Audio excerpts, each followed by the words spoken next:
Man arrested at border coming into South Africa with 34 stamped Mozambican and Angolan passports and cash.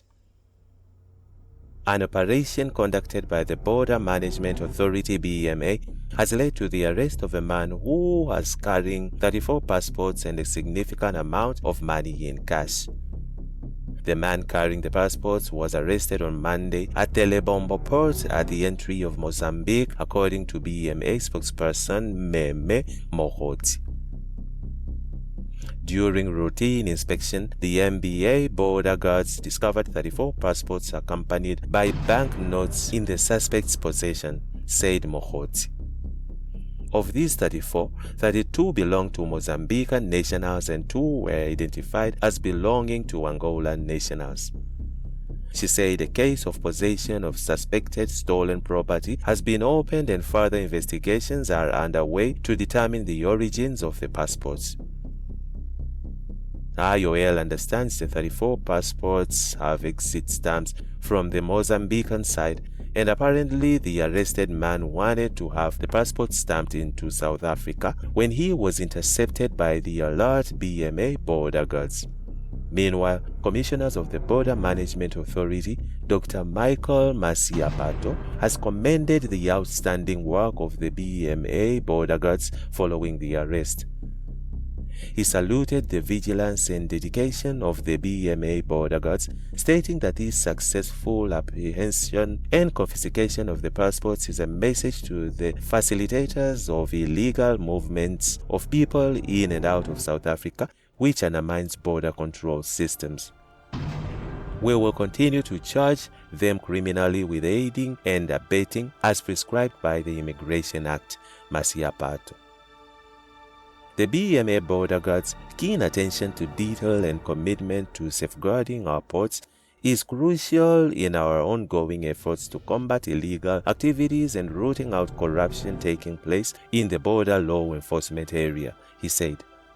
We are proud of the contribution to maintain the integrity of our nation's ports of entry. The Border Management Authority highlighted that it remains steadfast in its mission to secure the 71 ports of entry and to ensure the safety of security of all citizens.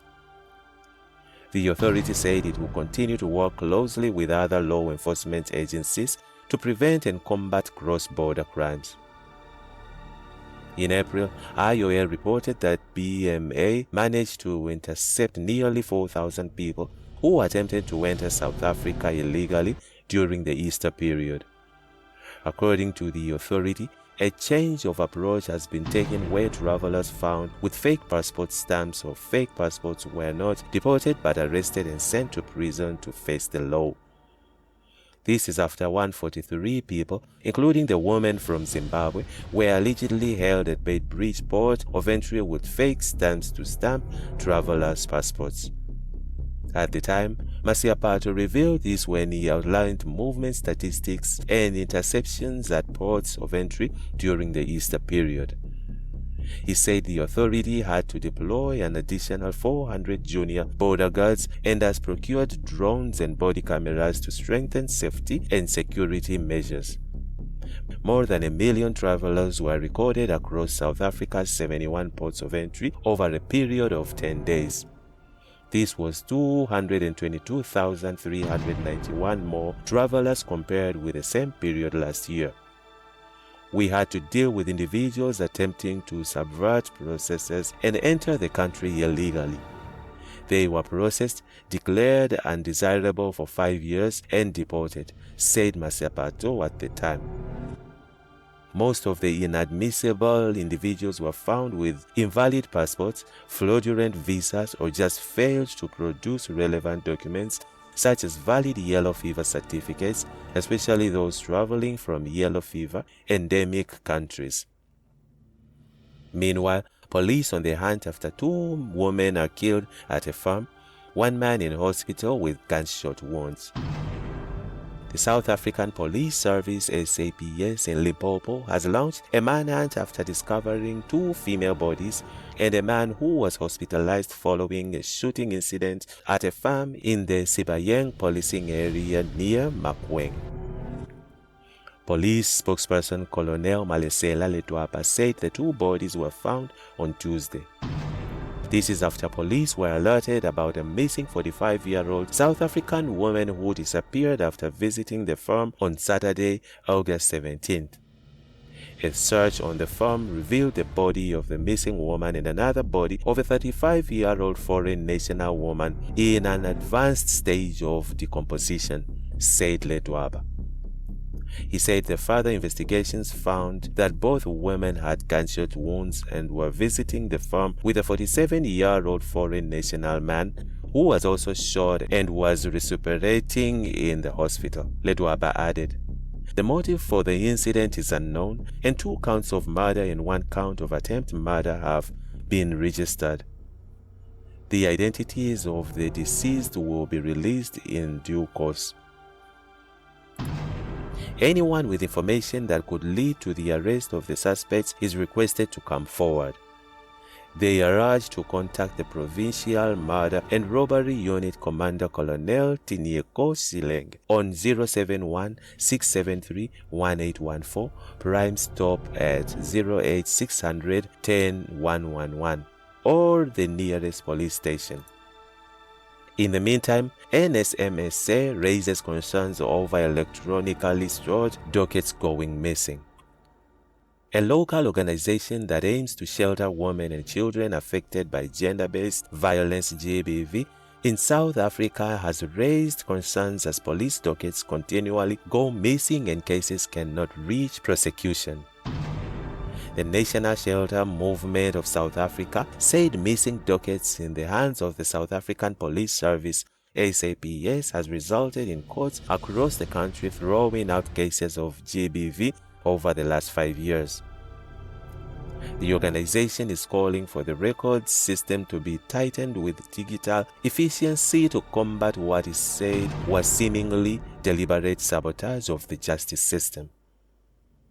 Teboho Mashota, an NSMSA board member, said the call for an investigation into the missing dockets must be supported.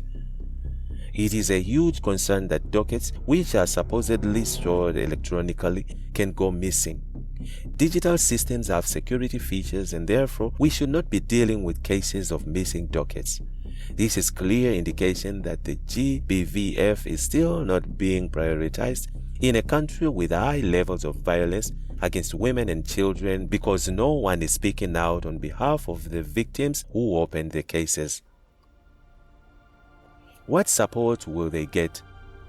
Seeing that their cases have been withdrawn? Is their safety even considered? This is what is concerning for me, and the fact that it will also deter other women from opening cases, Mashota said.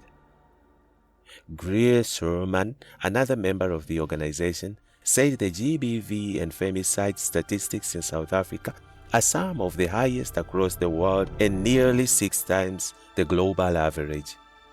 We know that the vast majority of cases go unreported and there should be a GBV desk at every police station and proper resources for women's shelters. One-stop shops have been proven to work more effectively if you compare cases reported at Tutuzela Care Center to cases reported as SAPS. The rate of prosecution is much better if a woman goes through the center, and that is the survivor-centered response we need to work on. This will also start to limit secondary victimization, which is quite rampant. We need better accountability and cooperation between SAPS and first responder organizations who are working on the ground to assist women. There should also be increased resourcing for the Women's Ministry. This is not a one-department issue. We need accountability across all departments, Schwarman said. NSMSA's national coordinator, Anissa Musa, said August marks Women's Month. However, statistics show an increase in cases of assault, murder, and attempted murder of women and children. It is, therefore, especially unacceptable that a large number of sexual assault cases remain unresolved. This is a basic human rights issue that has serious and devastating implications for South Africa, where the statistics of GBVF are already among the highest in the world. There is a lack of confidence in our justice system that stems from its failure to protect and ensure the safety of those in need. Perpetuation of violence against women and children daily and an increase in trauma and mental health challenges are evidence and a result of the violation and the threats to vulnerable and marginalized groups. As a nation, we cannot turn a blind eye to the fact that GBVF is tolerated and dismissed in our own country. We must speak out and take action, Musa said. The organization said the fact that these dockets are going missing ensures victims of crime suffer secondary trauma. We need to ask ourselves some questions about the implications of missing dockets and what it means to the victims.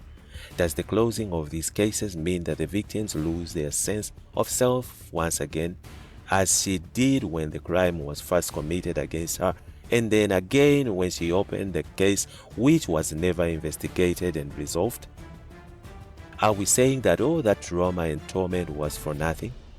That once again the victims' lips are shut?